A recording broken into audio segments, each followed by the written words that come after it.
Então vamos lá, né? Bom dia. Estamos mais uma vez com a nossa reunião, segunda-feira, né? Sobre discussões de casos complexos de imunematologia. Meu nome é Vinícius Magalhães de Carvalho, sou biomédico, atuo aqui no setor de imunematologia do Hemócio Fortaleza, certo? Coordenador. Então, vamos iniciar com... Primeiro a gente vendo os parâmetros do paciente, vamos primeiro pela discussão do caso, o que aconteceu, até a gente chegar no resultado e, diante disso, a gente vai decorrendo, né, o assunto. Então, paciente com as iniciais MVS, 45 anos, sexo feminino, que eu não coloquei, diagnóstico neoplasia retal, apresentou 4,5 de HB, paciente politransfundido. Então, tinha algumas transfusões recentes durante esse período que foi avaliada essa paciente, e o que nos deixou mais preocupados assim, foi a questão dessa fenotipagem. Não tinha fenotipagem no SBS. Então, isso é um ponto que já nos deixa um pouco preocupado em questão de se realmente for um paciente PR positivo, for mais complicado, como a gente proceder, né?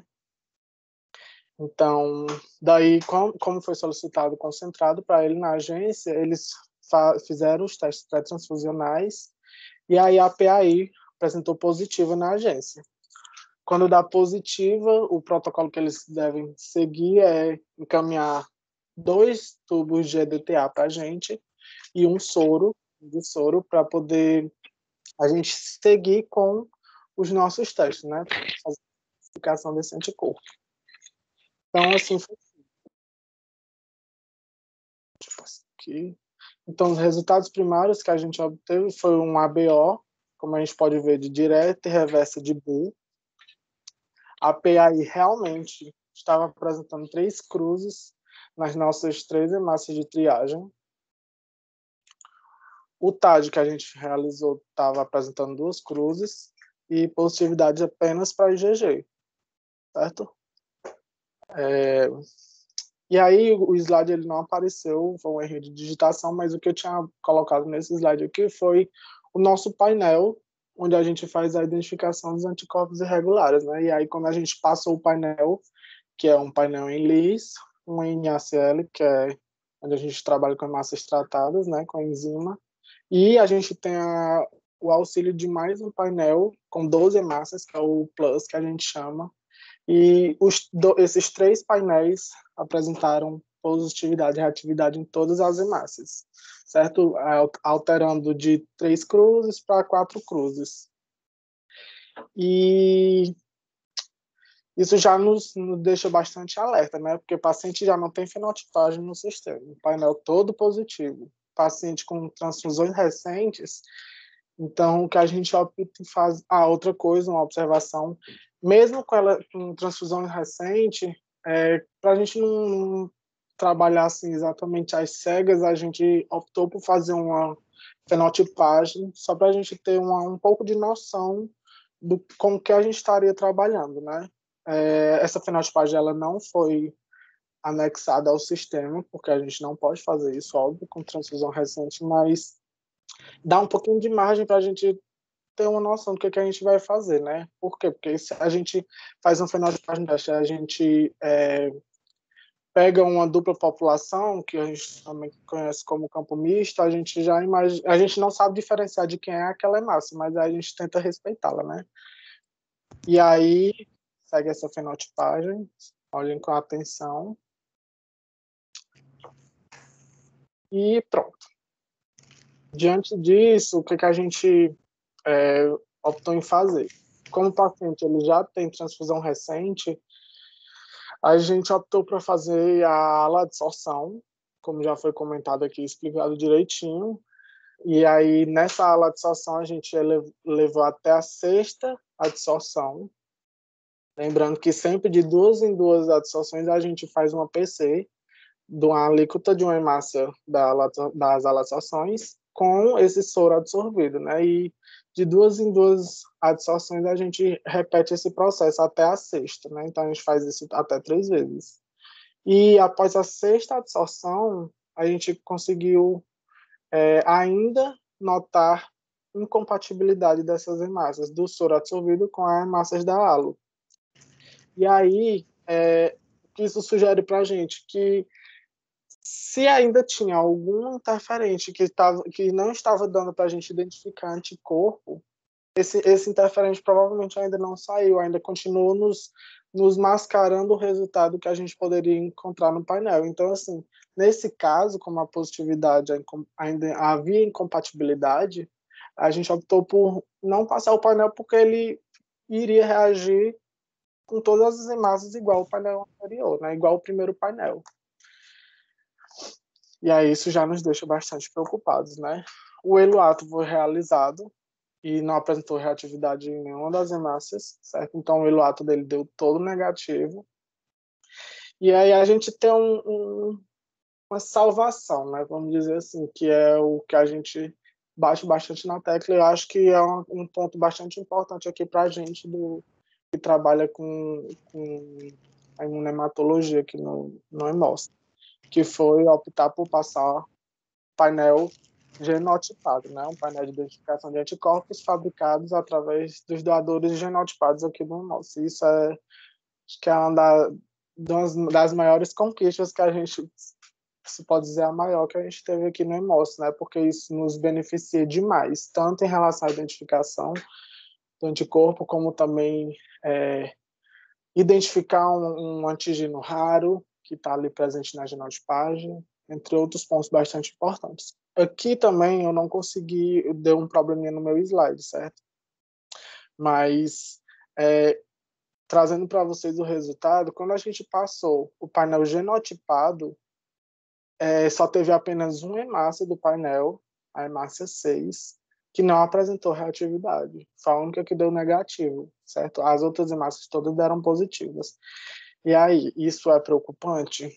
Nesse caso, o que salvou a gente foi o painel genotipado, porque quando a gente vai fazer essa identificação, ver como está se comportando esse anticorpo, e quando a gente corta o painel, a gente identifica direitinho, a única hemácia que deu negativo era justamente onde não tinha o antígeno U do sistema MNS, certo? Então, como o antígeno U ele é de alta frequência, 99,9% das pessoas possuem o U, então as hemácias a hemácia que a gente tinha o negativo, ela não apresentou reatividade, certo? Então, eu acabei já respondendo, né? A gente era para fazer a discussão de casos, mas eu já, antemão, já trouxe logo o resultado. E aí, por isso que eu pedi para vocês prestarem atenção na fenotipagem quando eu passei. É uma fenotipagem após transfusão? Sabe que não é o protocolo correto de se fazer uma fenotipagem, mas o que chamou a atenção foi justamente no MNS o S grande e o S pequeno negativo, certo? Então, quando a gente tem esse comportamento, não significa dizer que ele também é o negativo, mas isso já nos dá pistas do que a gente poderá trabalhar antemão, né? Daqui para frente. Então, assim, a fenotipagem, querendo ou não, ela vai nos dar um guia não só em escolher o concentrado, mas também no que a gente pode encontrar diante dos nossos estudos.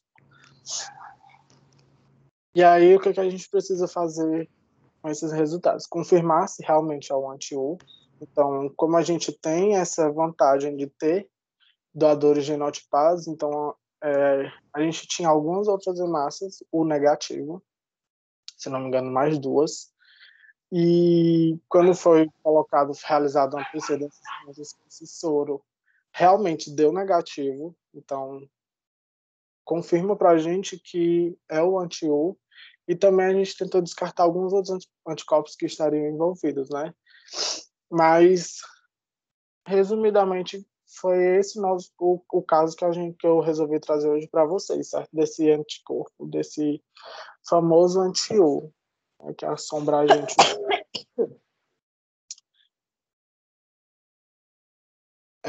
Então, para a gente entrar agora um pouquinho em relação ao sistema MNS, né? O sistema MNS ele foi O segundo grupo sanguíneo a ser descoberto, né? Primeiramente foi o ABO, segundo foi o MNS, em 1927. Ele recebeu o número na ISBT de número 2, consequentemente, porque foi o segundo, né? Os primeiros antígenos a serem descobertos desse sistema foi o M e o N. E tem estudos em 2020 que já relatam cerca de 49 antígenos descobertos nesse sistema. Então, a tendência Isso, é... deixa eu só fazer uma correção. São 50 antígenos, certo? Descritos nesse momento pelo ISBT, tá bom? Só para a gente corrigir logo aqui, para não ficar depois a pessoa não ouvir no final, tá bom?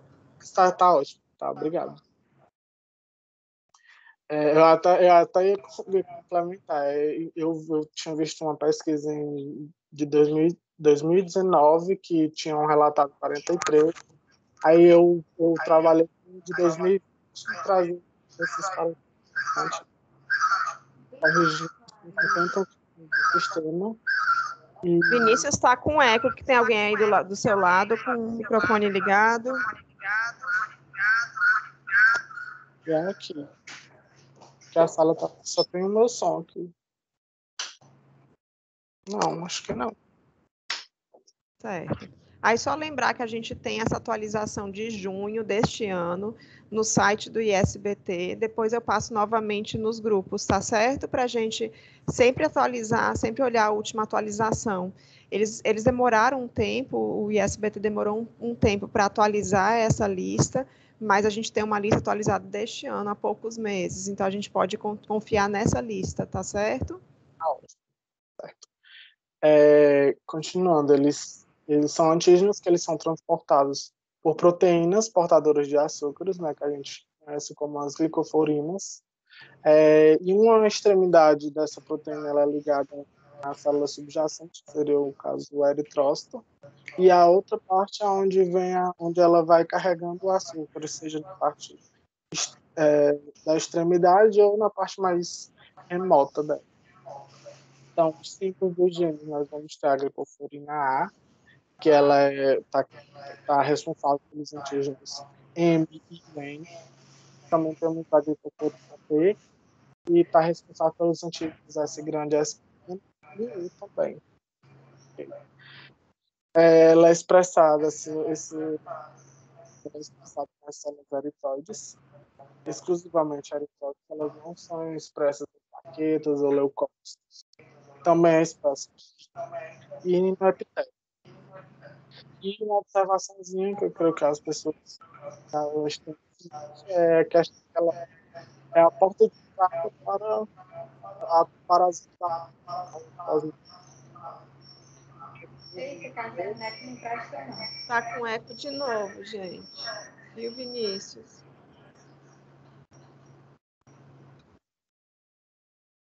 Pronto, acho que melhor. Tá com eco. Tem duas janelas abertas, alguma coisa assim? Ela só sabe mexer no celular aqui. Ela quer desligar o microfone do computador. Desliga o microfone do computador, Vinícius. Eu vou desligar para você, tá certo? Tá bom, vai.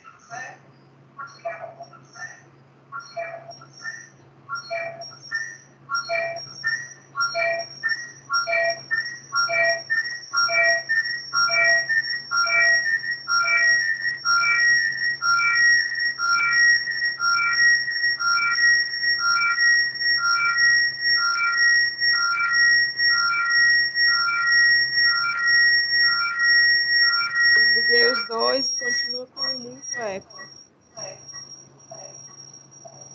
Tente ligar só o do seu celular para ver se tá certo. Tá sem som o seu computador?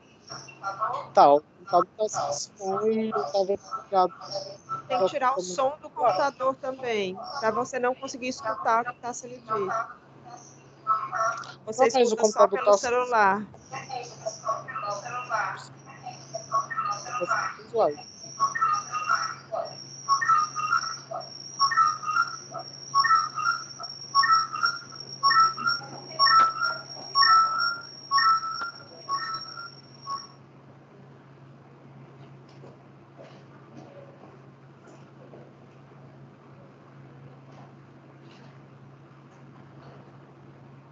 Quer tentar, Vinícius, agora? Bora. Certo. Então, continuando. Os fenótipos comuns que são apresentados no ingresso. Eu trouxe uma porcentagem, como a gente pode ver nos caucasianos, onde MNS, S grande, S pequeno, positivo, está em torno de 24%, apenas o S grande negativo, 22%, e o M e o S grande negativo, 15%. Isso lembrando que é nos caucasianos. E como eu falei, questão do parasitismo pelo plasmódio, né, na população afro-americana, afrodescendente, nós temos para os negros uma porcentagem a mais quando a gente fala em antígenos negativos. A gente pode ver. O S grande negativo, ele apresenta 30%. Então, isso mostra a questão da seleção natural, né?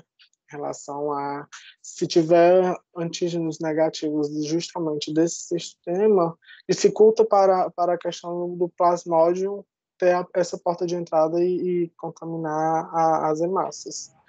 M e S grande negativo, nós temos uma população de 19%.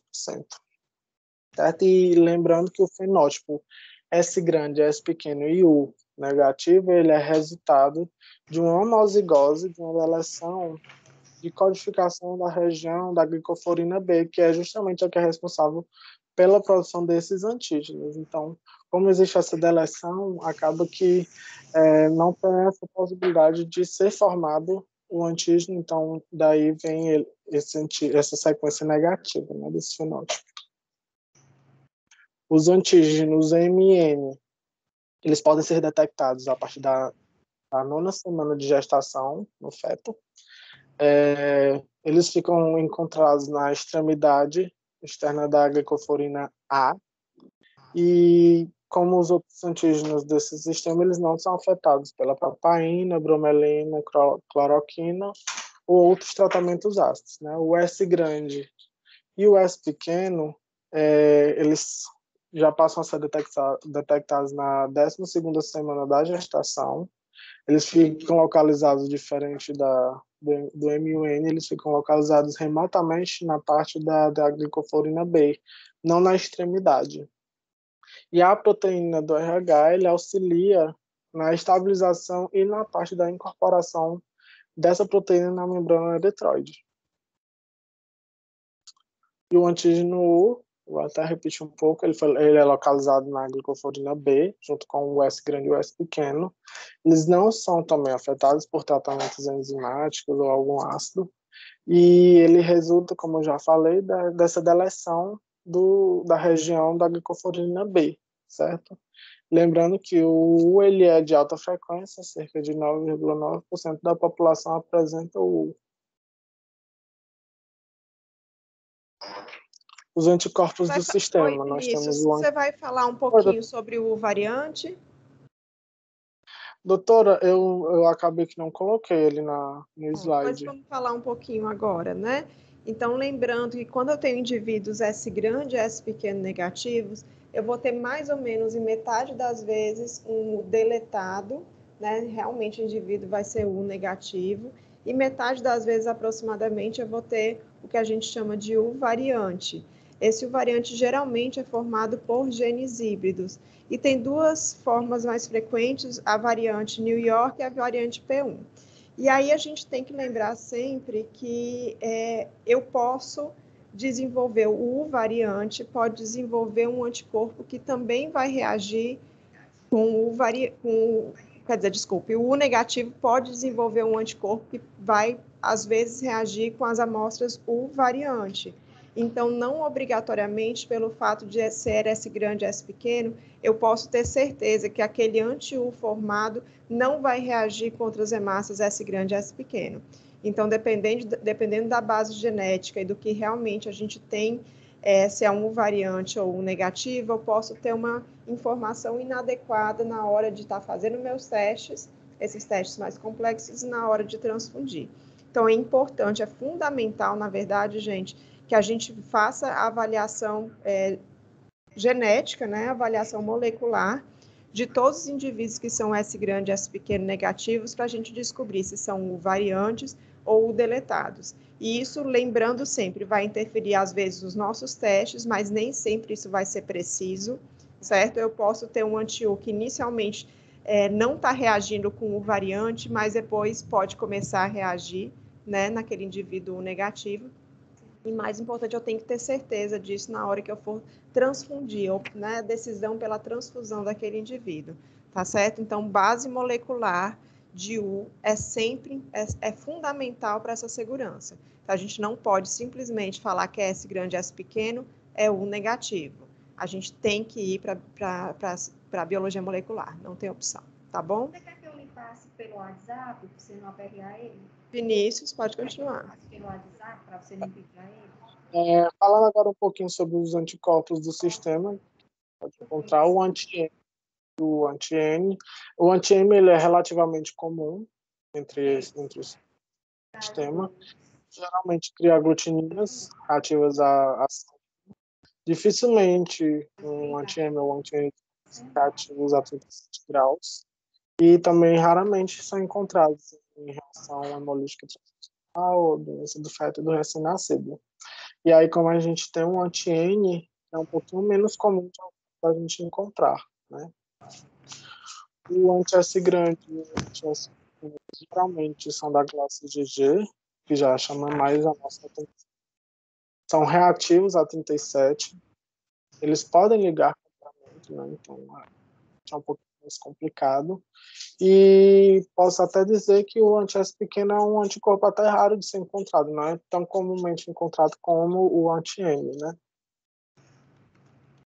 Seria isso, gente, nossa discussão de hoje. Foi rápida, peço até um pouquinho de desculpa, mas...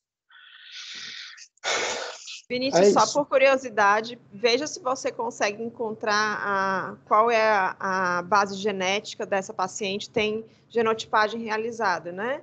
Dá uma olhada lá no SBS, se é o negativo ou o variante, tá? Para contar aqui, para a gente matar essa curiosidade, né? Sim, com certeza. Eu acredito que enquanto a gente discute aqui, você pode pegar, Vinícius? Posso sim, doutora, só um minutinho. Pronto. Então, assim, gente, eu acredito que a gente...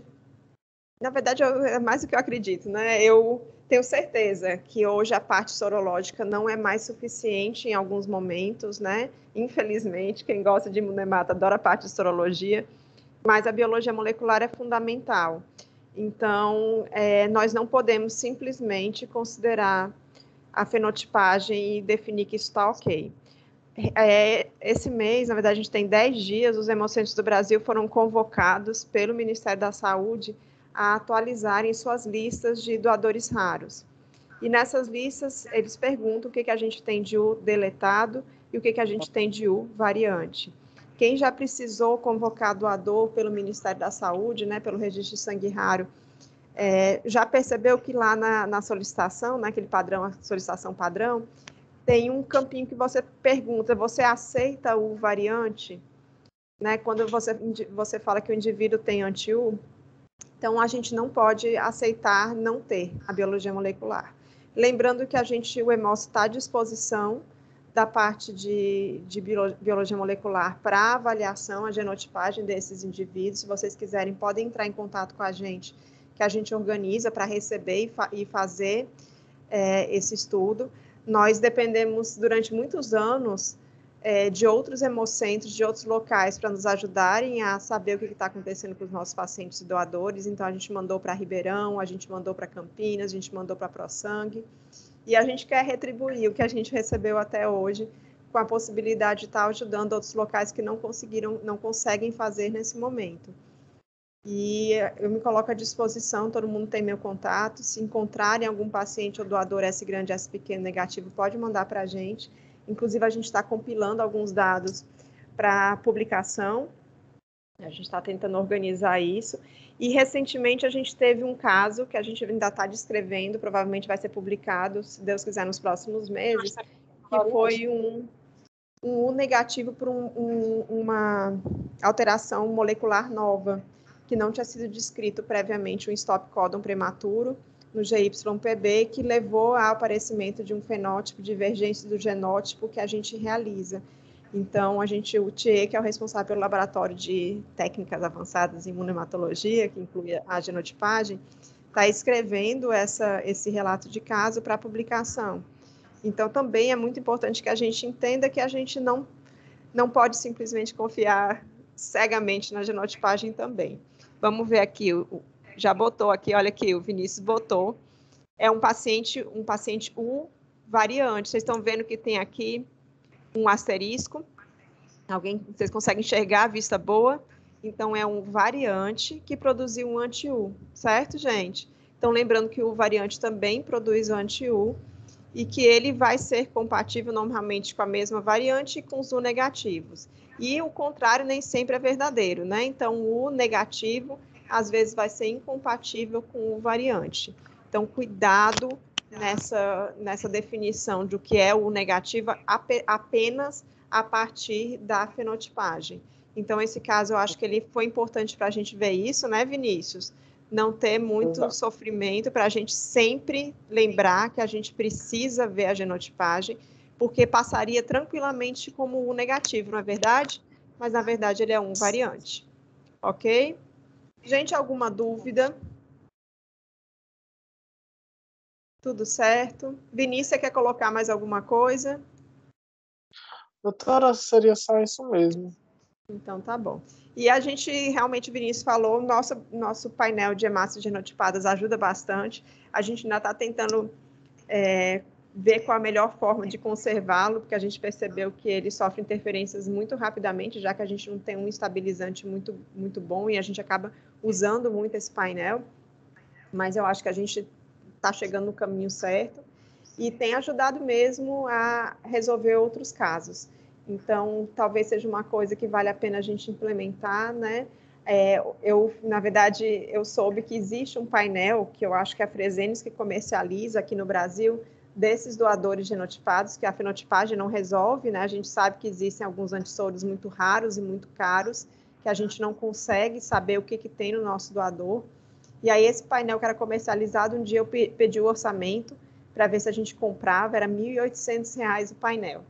Aí, nesse dia, eu cheguei à conclusão que a gente não podia ter esse painel aqui dentro do Hemose, mas que a gente podia, sim, fazer um painel artesanal com nossos doadores genotipados para poder tirar algumas dúvidas, né?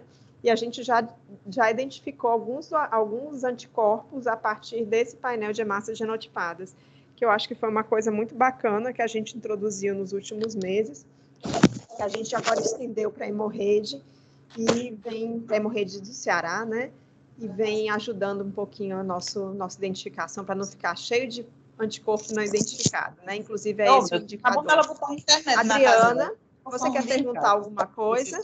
Chega. Acho que abriu sem querer, né? Certo? Então, gente, é isso. Nossa, ultimamente. Oi, Vinícius. Eu estava comentando aqui, esse painel de notipad é uma salvação para a gente hoje em dia, assim, que tem casos que ia passar batido muito algumas coisas e é nossa luz, né, no fim do túnel. Com certeza. Então, tá bom, Vinícius, obrigada pela apresentação.